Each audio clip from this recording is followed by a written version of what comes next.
Hey, what's up, everybody? I am Jay Hollingshed, your high performance mindset coach.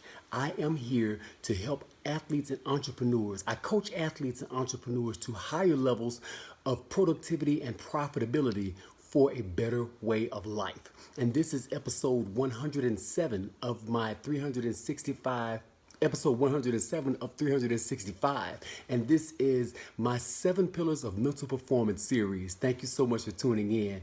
And wow, everybody's starting to roll in already. My big brother, thank you for tuning in. I appreciate you. AJ, Arthur Hollingshed, I love you, man. Sally Silvesco, what's happening, sis? I appreciate you for tuning in. D'Angela Michelle, thank you for tuning in.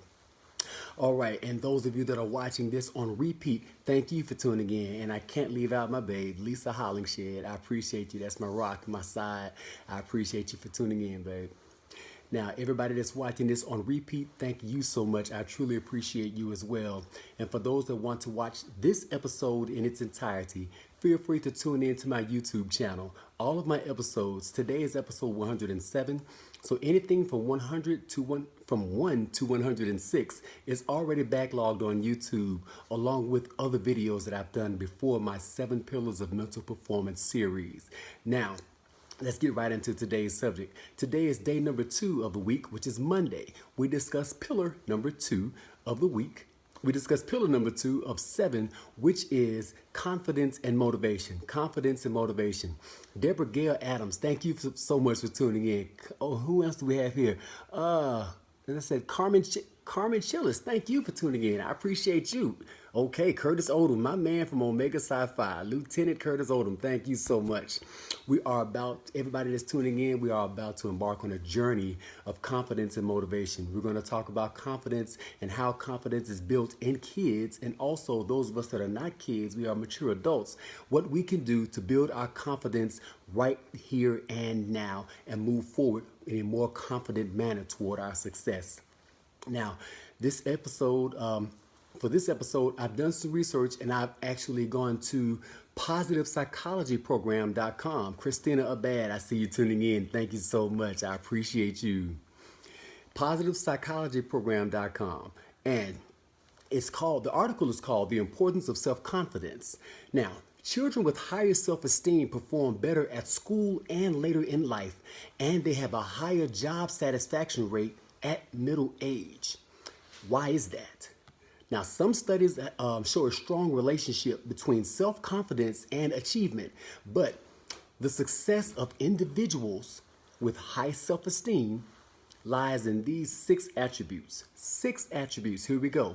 The first one, a greater sense of self-worth. The greater sense of self-worth, that's one attribute to having higher self-esteem and also having more confidence and motivation. Number 2, greater enjoyment in life and in activities. Greater enjoyment in life and life's activities. You got to enjoy life. When you enjoy life, you approach life with a heart of acceptance, a heart of gratefulness. So that applies to being more confident. Number 3, freedom from self-doubt. Freedom from self-doubt. That goes back to pillar number 7 that I do all day, every day on Saturdays, which is positive and negative self-talk. So when you free yourself from that self-doubt, that means you have confidence. That self-doubt leaks in, and once that leaks in, you're questioning yourself and you're not sure. And that's just the opposite of confidence, uncertainty. So freedom from self-doubt. Here we go again. Freedom from fear and anxiety. That's also another attribute for those with high self-esteem and why they have high confidence and motivation. They have freedom from fear and anxiety. Number four, they have more energy and motivation to act. They have more energy and motivation to act. Why is that? They are free to move about with certainty. There's no uncertainty. They know what they want. They know where they want to go. They know what they want to do. And when they know this, that means they have certainty. And with certainty is always accompanied by confidence. So that's why they have a higher sense of self-esteem and they have a greater sense of confidence. Thank you so much, Frank D, for tuning in. Troy Wilkins, I see you tuning in as well. Somebody else tuned in. Let me get your name in before I roll on. Jason Backers. Oh, man, Noble Backers. How you doing, brother? Ashley McHadden, thank you for tuning in as well. Now, we just went down 5 of the 6 attributes that help people have higher self-esteem and more confidence. Here's number 6. Have a more enjoyable time interacting with other people at social gatherings. When you are confident, other people will be at ease with interacting with you. Think about it. Who's the life of the party? When that life of the party walks in, everybody wants to be around that person. The life of the party is never full of self-doubt. They're full of confidence. They're full of self-esteem. So that's why number 6 says others will feel more confident or feel at ease being around you. So if you're the life of the party and you're the one with all the confidence, and as the young people probably still say, I don't know, you got all the swag for the party or whatever, they want to be around you. That's what it is. You have a high level of self-esteem that is accompanied by confidence and motivation. Now, moving right along, what about those of us that are not children? Those of us that seek to gain more confidence. And here are 6 steps to create confidence right now. Right here and now. Here we go. Number 1, set a challenging goal that will take some time and a goal that will push you. Let me repeat that. Set a challenging goal that will take some time and make sure it is a goal that will push you, okay? Don't set anything that's comfortable. You have to set something that you're going to work toward, something that's going to take you out of your comfort zone. So it's going to make you move a little bit. You're going to have to make some progress. Number 2, divide that big goal into small pieces, many small pieces. That big goal, you divide it up into many small pieces. It's kind of like taking a nice big fillet, a big salmon fillet. You put it on a cutting board and you chopping it up into small pieces. Same thing with your goal. Put your goal on the cutting board in your mind, cutting board of your mind, and then you chop it up into small pieces. Makes it easy to handle, right? Like eating an apple. Apple is bigger than your mouth. How do you eat an apple? Small bites. Same principle applies with your goal. So number 2, divide that big goal into small pieces. Number 3, focus on one piece at a time. One piece at a time. Let's go back to the apple. You try to eat too much of the apple, 2, 3 bites at a time. What are you going to do? You're going to choke. And then what happens? Should you get out of the choking or get over that part, you're going to put that apple down. Same thing with your goal. You try to bite off too much of your goal at a time or take off more than you can chew with your goal, then that becomes emotional weight. And that emotional weight weighs heavy on you. Then it's going to create what we talked about earlier, that self-doubt. It's going to rob you of your confidence. And then you're going to be at the point to where, look, I got to take this weight off so I can move. And you're going to, like you put that apple down, you're going to put that goal down. The chances of you picking it back up are slim to none because of your experience that you've had. You've had a bad experience that you now relate to that goal. The emotional attachment you have to that goal is not a good one. So, in order to make sure you pick up that goal and you keep going, take it one bite at a time, okay? One bite at a time. Now, number 4, celebrate each bite. Celebrate each small piece. Just celebrate it like crazy. Just celebrate it like crazy. I mean, throw a mental party up here. Have it going on. Just all out. Nobody got to shout but you. Celebrate it. Be stupendously happy with yourself, overjoyed. And then while you're celebrating, think back over the steps you took through getting this to the process of eating that small bite. That small bite, yeah, it's a small bite, but it's a milestone. You had many small bites. Now you got one less. You got that bite and you put it behind you. Why? Because you took care of it one bite at a time. Not 2 or 3 bites, but one bite at a time. And like I said, when you're celebrating, think about the process that you went through to overcome that one bite. And here's the good part about it. It sets energies in motion. That's like emotion, energies in motion.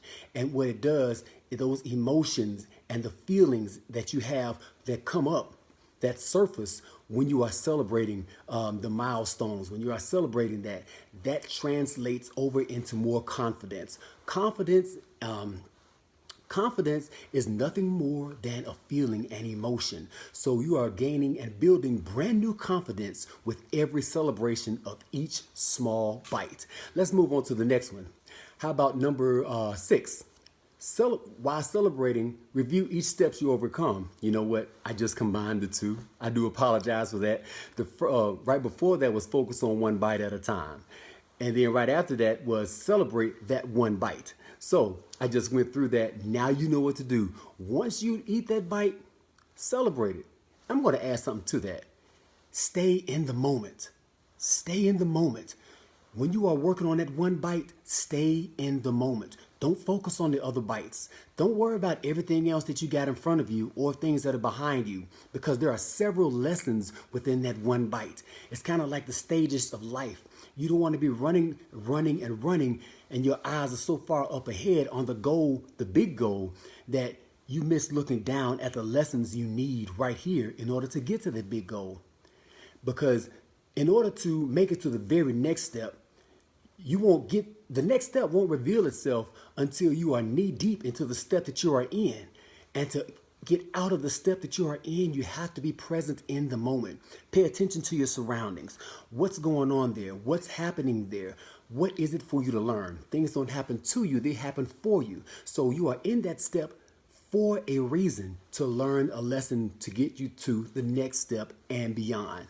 So do that while you're taking that one bite. Each bite, savor it, okay? Each step of that goal, savor that step of that goal. Savor the lesson, apply the lesson, allow that to be part of you and your goals. Allow that to be part of your values. That's the word I'm looking for. Now, here's the last one. The emotional energy you amass from reminiscing and celebrating is your newly created confidence. You are creating confidence. You are your own confidence factory.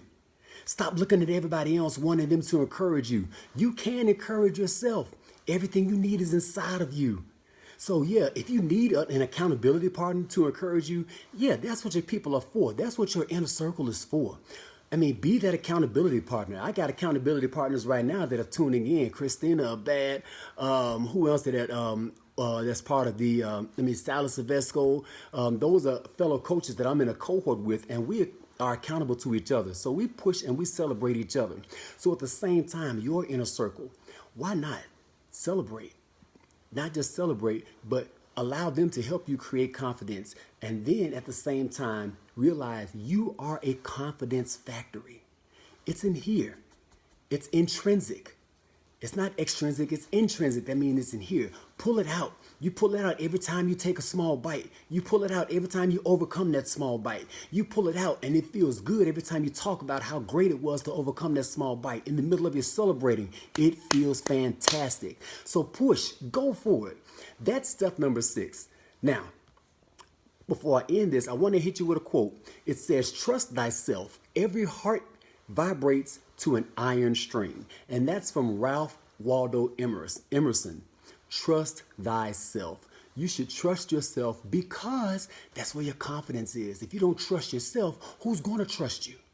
It starts within. It starts with you. Okay?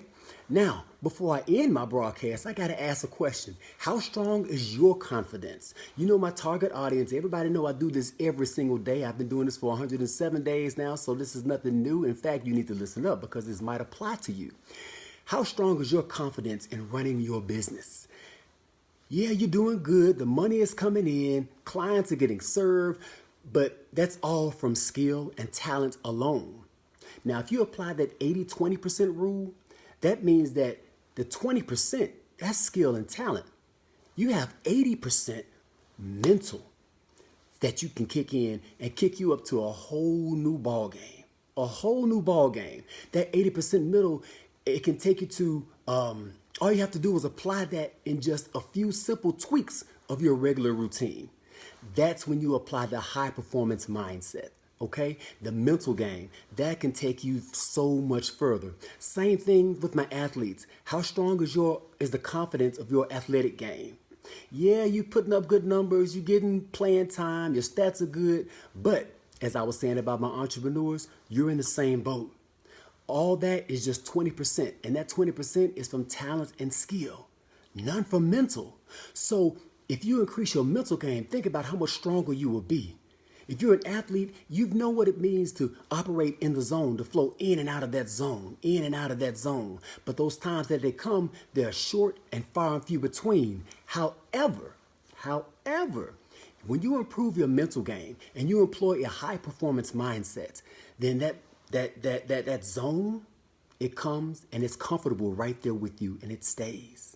It comes and it stays for longer periods of time. But you have to practice at that. You have to work at that. And it's going to grow stronger and stay with you more and more. That zone also works with my entrepreneurs. When you're in the business zone and you're in that flow and you're rolling with it. You're on the phone, you're answering the phone, you're answering questions with your clients, you're servicing everybody, and you're flowing. You're in a flow. That happens once you employ your high performance mindset. Now, that 80%, that high performance mindset, that will give you an edge that no one else has. Very few people have, however, the competition you may be dealing with as an athlete or as an entrepreneur.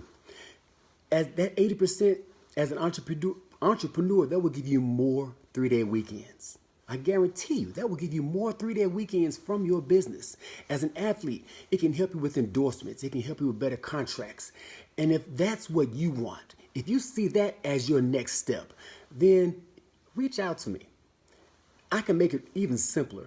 Whatever social media platform you're watching this broadcast on, just inbox me. Inbox me. You can go to speaktojay.com, speaktojay.com, or go to my website, jhollingshed.com. Either way, we can get you what you want.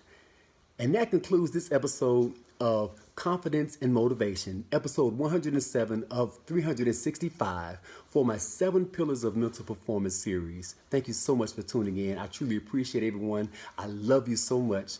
Be well, stay blessed, and through love, be a blessing. God bless.